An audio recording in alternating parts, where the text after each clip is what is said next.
Daniel começou um jejum de 21 dias de oração, para saber o que ia acontecer com a história de Israel, porque já estava cumprindo os 70 anos que ele sabia que ia durar o exílio babilônico.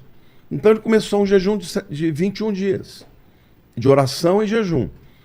No 21º dia aparece Gabriel, que é o anjo mensageiro, né? Não é o único, mas é o maior deles, é o que anunciou, por exemplo, para Maria que Jesus ia nascer e tal.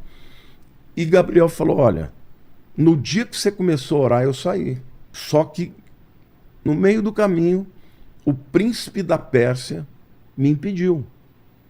Não é o príncipe humano, porque é outra guerra, né? No mundo espiritual. Aí ele disse, mas eu clamei a Miguel, o arcanjo, e ele veio me ajudar. E aí então eu vim. Mas isso é interessante, né, pastor? Porque estamos falando de... Existe todo um reinado, uma hierarquia no mundo espiritual que reflete aqui. O rei da Pérsia, ou seja, ele tem um domínio espiritual numa região, correto? Sim, você tem um principado em cada país. Até hoje em dia. Até hoje.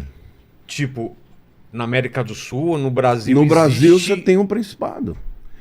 Que meio são os poderes, que domina é organizadíssimo. Satanás, ele no seu império, ele não tirou, vamos dizer assim, a hierarquia que existia no mundo espiritual que Deus criou. Então existem impérios demoníacos para cuidar de cada país ou região. Sim, assim como áreas específicas, né?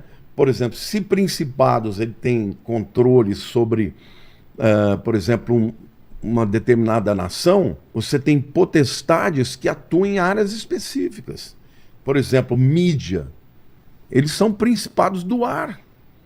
Eu não tenho dúvida. Por que hoje televisão, mídia, internet é uma coisa tão tremenda? Ô Vilela, eu não sei se você vai acreditar, porque é uma coisa assim que é uma experiência que eu tenho. Tá. Toda vez que eu vou fazer uma live em que eu vou falar do anticristo, toda vez, alguma coisa acontece na internet. E vai dar problema aqui hoje, então. Não. Mas já deu uns problemas aqui quando a gente tá falando de inferno, umas coisas. Apagou a luz aqui. Foi.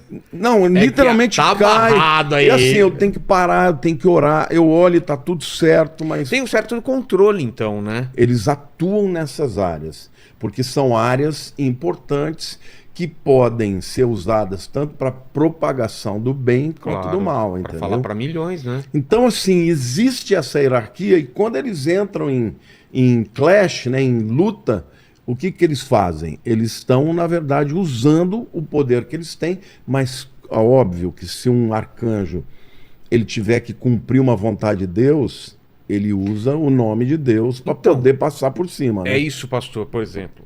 Vamos colocar como se fosse uma grande guerra espiritual que está acontecendo, porque é isso que eu acredito que está acontecendo. Aí um arcanjo tem que entrar no território brasileiro dominado, ou no território dominado por um principado, uma potestade. São principados. Né? Não, do mesmo jeito que existe uma potestade do país, você tem um arcanjo do país. Ah, tem um arcanjo designado e uma potestade. E eles estão em guerra. Como é que a gente sabe disso? Porque a Bíblia chama Miguel do arcanjo que luta pelo povo de Israel. Então ele... O arcanjo Miguel, para mim, ele é o principal de todos. Hoje é vamos dizer, o general dos exércitos do Altíssimo. Mas ele tem uma atuação mais específica com o povo de Israel. Entendi. Eu acredito que tenha, por conta disso, outros arcanjos que lutem em outras dimensões. Porque a gente sabe que tem o principado, se falou que tem o principado da Pérsia, por que não pode ter no Brasil, nos Estados Unidos, ou não, entendeu? Então dá para Deus, o do Brasil aí, ele tá... Precisamos de reforços aí, né? Tá uma guerra maluca aí, né? Não, no final dos tempos, a luta vai ser cada vez pior. Porque parece que o mal tá crescendo, não tá? Parece... Ou é só uma impressão? Não. Sempre teve mal e só porque a gente tá vivendo agora dá a impressão que o mal é maior? Não, Jesus disse, né, que o mal se multiplicaria. A iniquidade, por se multiplicar a iniquidade, o amor de muitos esfriará. Então, vai piorar. Então, vai aumentar o mal. A gente vê também um esfriamento, né? Pessoas que não têm uma vida espiritual, que têm uma vida muito material. Aqueles que tinham começam a deixar de ter, né? Entendi. É o esfriamento. O que que é o esfriamento? Da fé, do amor. Acho que o esfriamento é pior É. do que o ódio, do que o mal, né? Porque a pessoa não tá nem aqui nem ali, ela simplesmente não liga, né? Ela simplesmente vive uma vida à parte, né? É o que Jesus fala, né? É. Na igreja de Laodiceia, de você é morno, né? Eu vomitarei, como que É, é? porque você não é nem frio nem quente. Era melhor que fosse frio ou quente. Por causa disso, eu estou para te vomitar da minha O boca. morno é a pior coisa, né? Porque Pior, né? Porque ele não é nem frio nem quente. Ele não é nem crente e nem ímpio. Ele não é nem ateu. Ou seja, para Deus, aos olhos de Deus, é pior uma pessoa que diz que é, mas não é, do que o cara que diz que não, sou ateu não acredito mesmo. Entendeu? Exatamente. Então esse é o tempo. Agora, isso é resultado do quê? De uma batalha espiritual enorme que está acontecendo no mundo, né? Nas regiões celestes. Mas, por outro lado, o reino de Deus está avançando. Eu não tenho uma visão pessimista. Então, ao mesmo tempo que eu vejo que o mal está crescendo, eu também vejo que os meios de comunicação, as redes sociais, elas ajudaram a espalhar. Essa live está sendo vista por milhares de pessoas. Eu já vim aqui, acho que essa quinta vez, talvez. E Tá assim. entre os campeões aí, hein? Então, tem vídeo aí de 4 milhões. Nossa! Você já imaginou quanta gente já ouviu? Exato. Aliás, eu quero te agradecer O porque... mundo inteiro, você sabe, No né? mundo inteiro. Eu vou num restaurante, aí o garçom vem, "Ô, quero dizer que eu sou teu fã." Eu falei, me viu no Vilela, né? Ele é. Não, anuncia uma agenda aí, falou, o Lamartine ele já virou sócio aí, né? Eu brinco, falo, não, eu já tô sócio lá do Inteligência. Você, o Rodrigo, né? Não, você tá abrindo uma porta, assim, para pregação do evangelho maravilhosa. Então esse é o lado bom, né? Tipo, a gente tem facilidade de falar para milhões, mas tem o lado ruim também. Porque o outro lado também usa, né? E também... E aí fica a escolha de cada um. Porque o tempo é o tempo, é o mesmo tempo para todo mundo. Ou ela escolhe assistir uma coisa, ou viver uma vida, ou viver outra. Não dá para fazer as duas coisas ao mesmo tempo. Mas sabe como é que uma coisa que é legal? Às vezes a pessoa dá uma passada porque ela gosta de você. E acaba E sendo ela fala, fisgada. pô, chega lá e fala, uau, o que é isso? Deixa eu ouvir mais um pouquinho. Aí pega, né? Exatamente. Mas a gente já começando a tratar do assunto que a gente falou aqui, né? Sobre esse final dos tempos, esse encaminhamento para a grande batalha final. Essa guerra, a gente sente fisicamente ela, porque se eu imagino que a minha alma, a tua alma, a do Lene, está sendo disputada, e a gente a todo momento está tendo que escolher, e ainda que a gente ache que essa escolha é só livre-arbítrio, mas ela não tem influência, e tem sempre uma influência do bem e do mal, porque estão brigando, deve gerar um cansaço físico e espiritual em cada um de nós. Às vezes eu acordo cansado de um jeito que não tem a menor explicação, sendo que eu não fiz nada. E às vezes às vezes é o contrário, você acorda super disposto. O que é esse cansaço, essa vontade às vezes que a gente tem, esses pensamentos do nada invasivos? Deve ter pessoas hoje em casa que estão passando por isso, de um desânimo ou uma vontade de fazer coisas ruins com ela própria. Tirar a vida. Exatamente.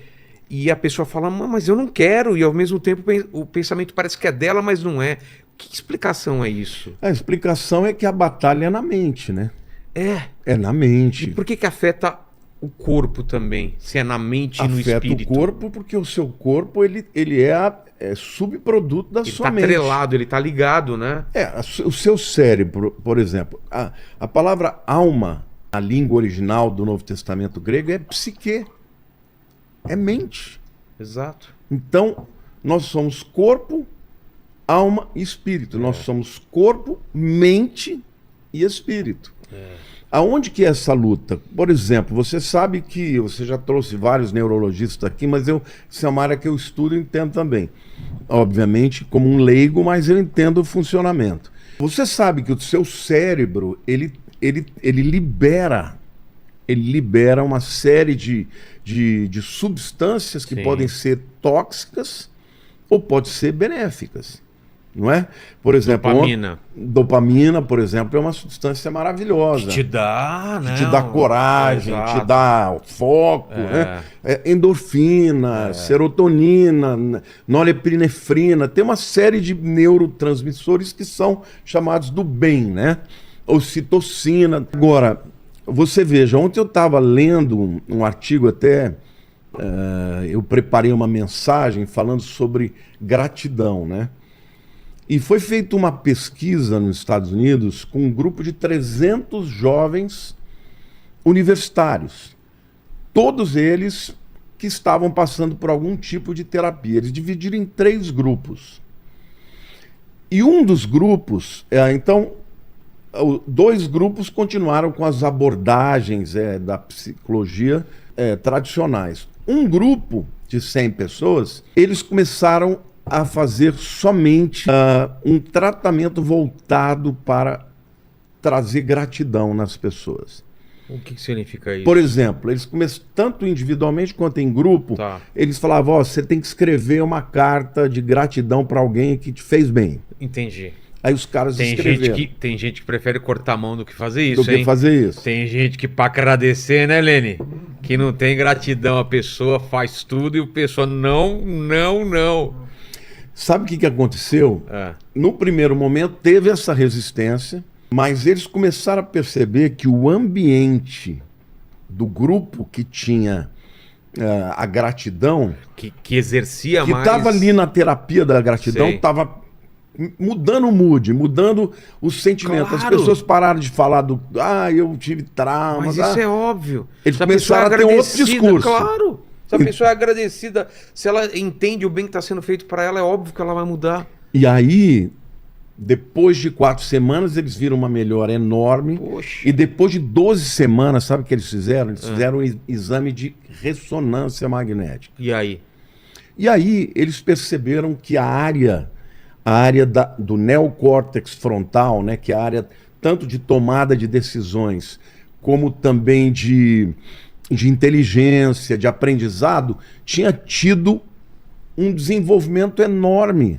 E aí eles falaram, uau, quer dizer que uma gratidão, tinha até uma forma de você exercer gratidão, que tinha os sponsors, os caras que davam um dinheirinho para cada um, e eles tinham que pegar esse dinheiro, eles tinham que comprar um presente para alguém. Essas pessoas que eles tinham que agradecer, eles tinham que comprar um presente.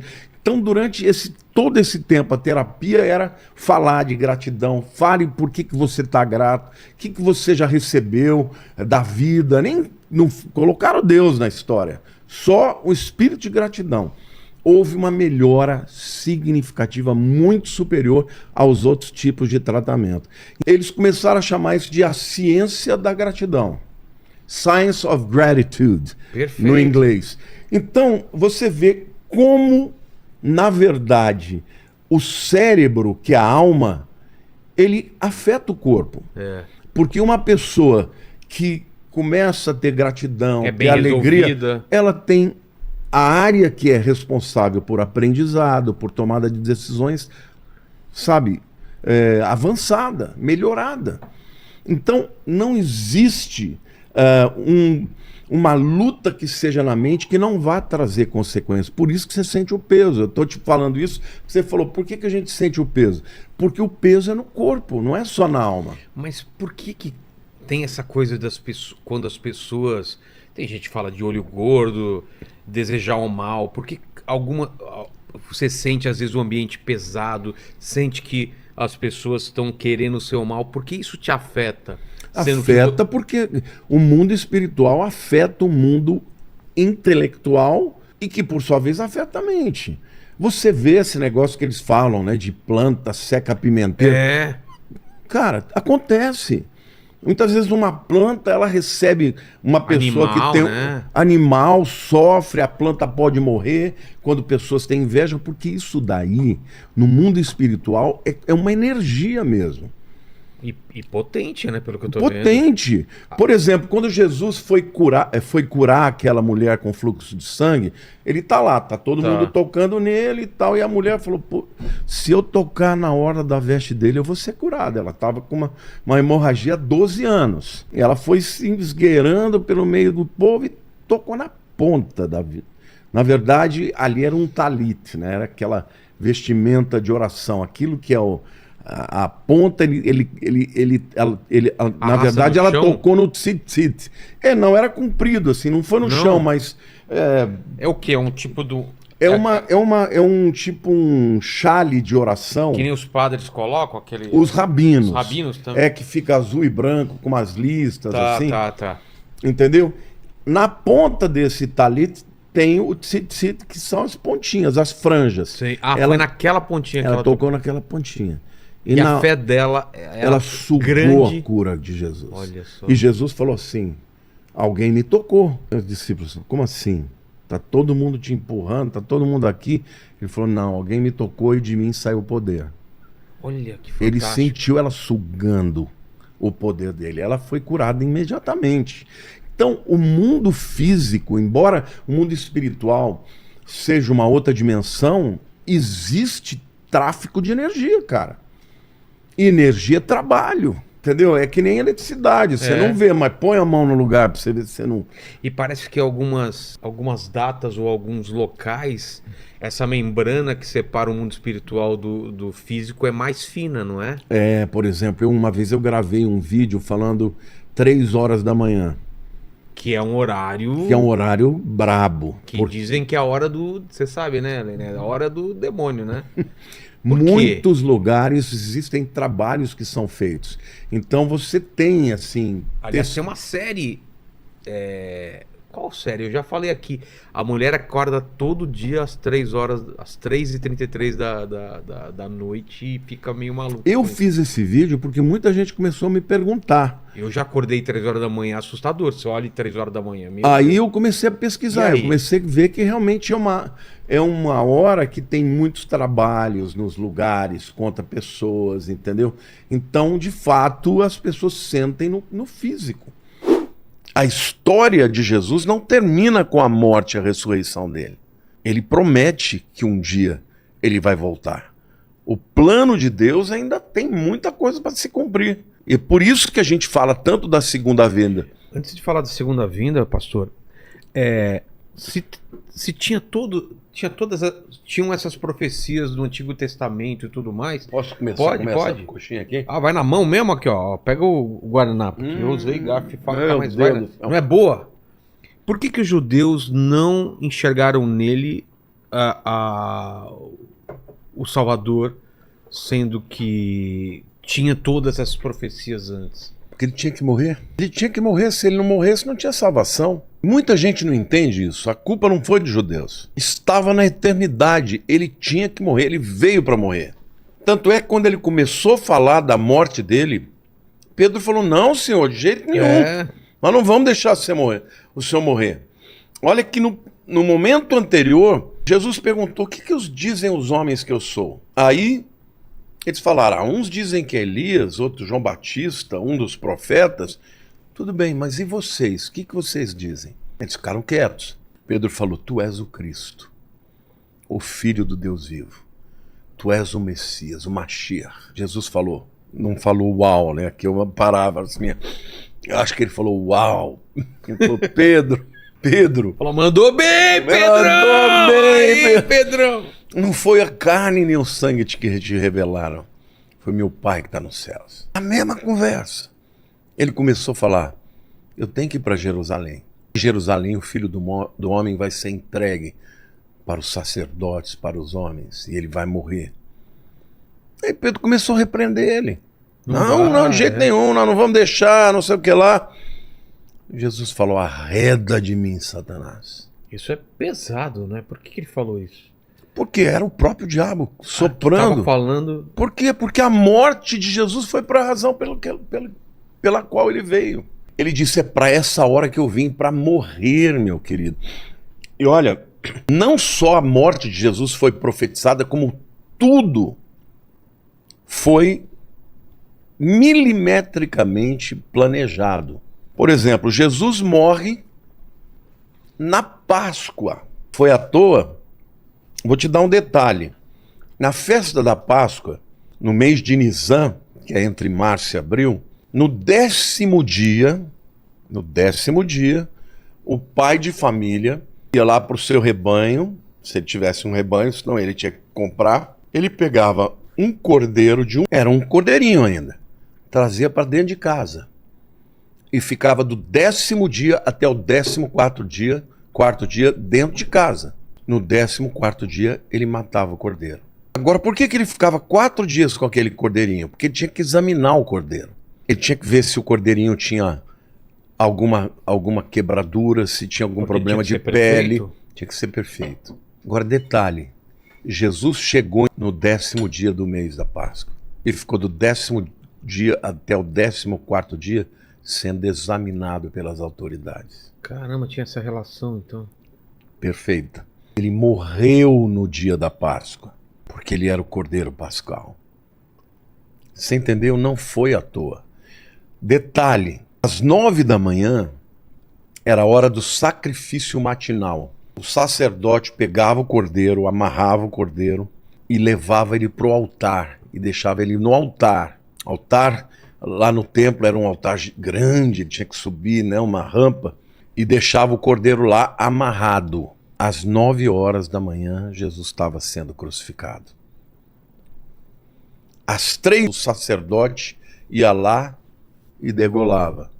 Às 3 horas da tarde, Jesus morreu. Foi o último suspiro. Mas tudo foi milimetricamente decidido. Você já ouviu falar, por exemplo, você sabe por que Jesus passou por aquele martírio? Por que ele ficou lá na Fortaleza Antônia, no pretório, e os soldados ridicularizando ele? Já ouviu falar disso? Já, ou não? mas por quê?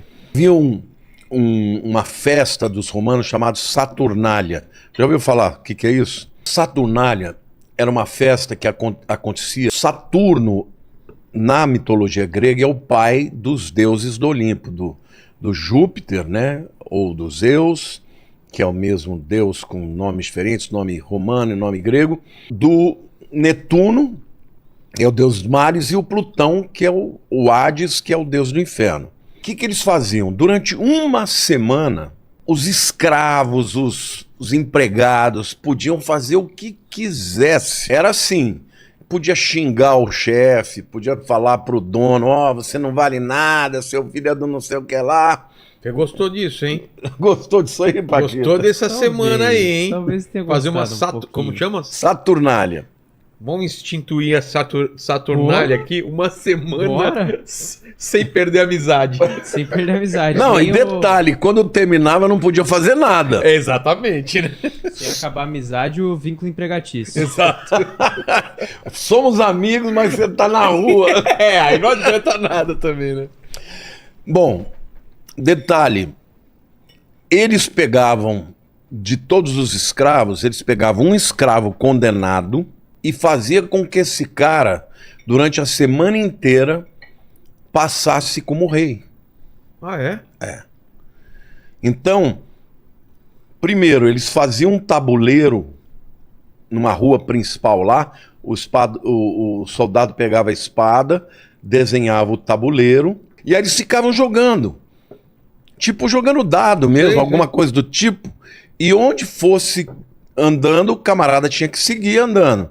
E eles faziam adoração, Reverência. se prostravam, reverência. Ó, rei, o que é pra fazer? Aquela coisa. Meio zoando, assim, né? Meio Zoando total. Só que chegava no final da semana, aquele escravo condenado tinha que se matar na frente do altar de Saturno. Essa era a lei da festa da Saturnália. Os outros podiam fazer à vontade, que não ia ter nenhuma punição, mas um deles ia acabar tirando a própria vida. Os soldados romanos, quando receberam Jesus, estavam entediados. Embora não fosse dezembro, fosse ali entre março e abril, eles falaram, vamos brincar, fazer o jogo da sorte. O jogo da sorte, não, o jogo do rei. Então, por causa disso, eles colocaram um cetro na mão dele, uma coroa de espinhos. Ah, é por isso? É uma capa. Rei dos judeus. Rei dos judeus, ele era a festa que se brincava na Saturnália. Só que qual é a diferença? Lá era um escravo condenado e passando pelo rei. É. Aqui era o rei do universo, morrendo como um escravo condenado. Então, isso é o que Deus fez.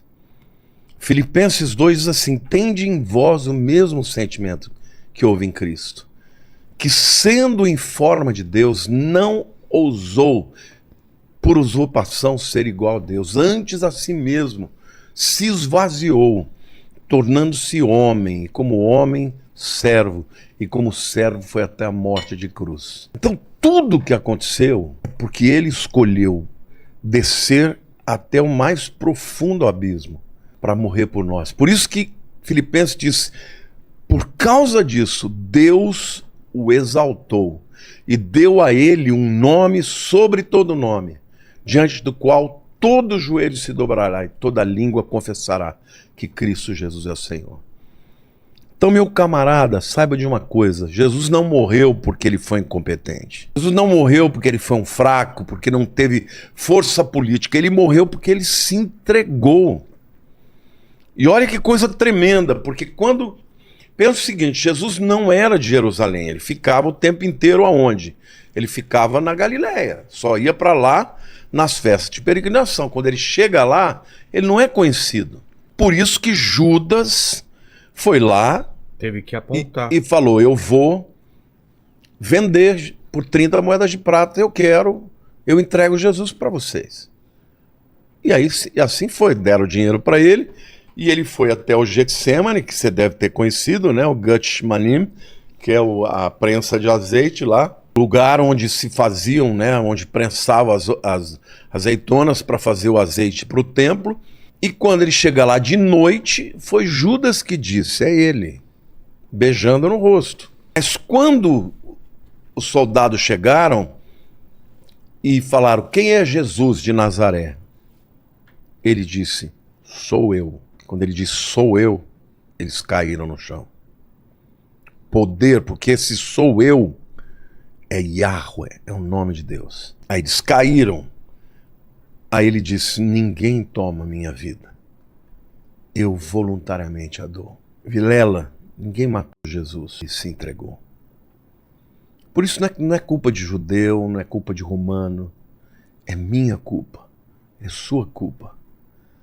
Nós crucificamos Jesus. Foi o meu pecado que crucificou Jesus. Então, a Bíblia diz que aquele que muito foi perdoado, muito amou. Jesus certa vez perguntou, né, contou uma parábola, não sei se você já ouviu falar da parábola do bom samaritano. Sim. E ele fala, né, de um homem saindo de Jerusalém para Jericó. Jerusalém é uma cidade que fica a 800 metros acima do nível do mar. E Jericó é uma cidade que fica 250 abaixo do nível do mar. Então é uma descida, né, uma ribanceira. Isso representa a descida de Jesus do céu para a terra. E aí ele diz que passou um sacerdote e encontrou lá um camarada que tinha sido assaltado, estava ferido, quase morrendo, e ele olhou, passou de largo.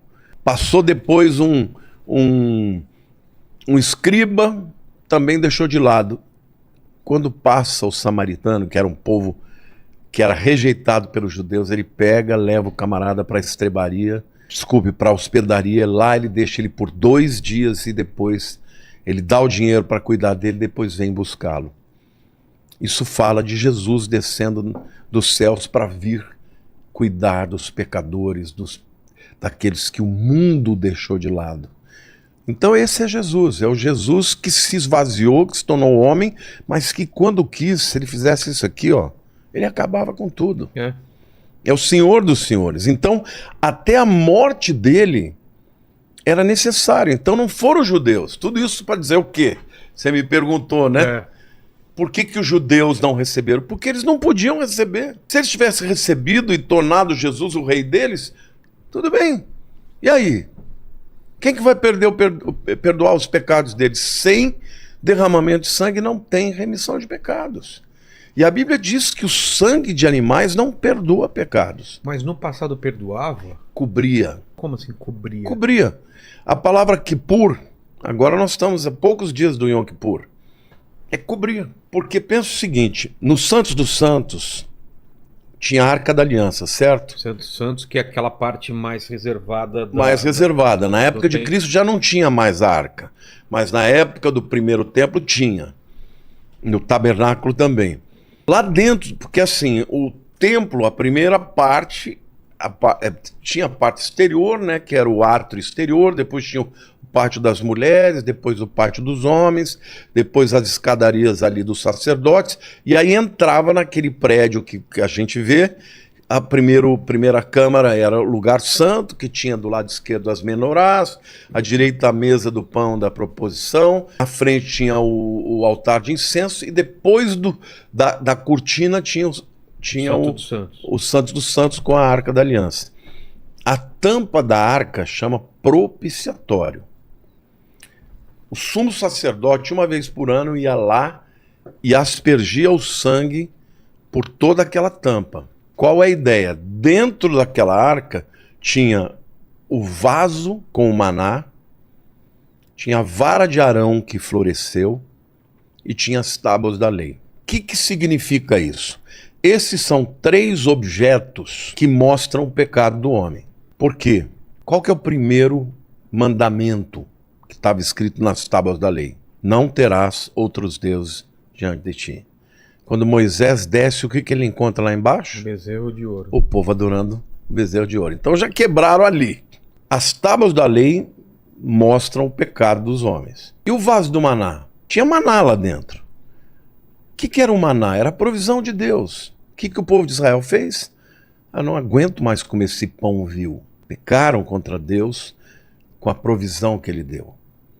E a vara de Arão é que quando Moisés determina que Arão ia ser o sumo sacerdote, alguns dos outros levitas reclamaram. Mas por que ele? Isso aí é o quê? Nepotismo, né? Está escolhendo ele porque ele é o irmão, não é porque Deus quis. Então o que Moisés fez? Vamos fazer o seguinte, cada líder tribal pega o seu cajado e traga aqui. Todos trouxeram. Todos eles deixaram o seu cajado dentro do tabernáculo. Passou a noite. De manhã, Moisés pegou tudo de volta. Todos eles estavam iguais, menos o de Arão. O de Arão nasceram flores de amendoeira. E ali eles viram um milagre. Não, então Arão é o sumo sacerdote mesmo.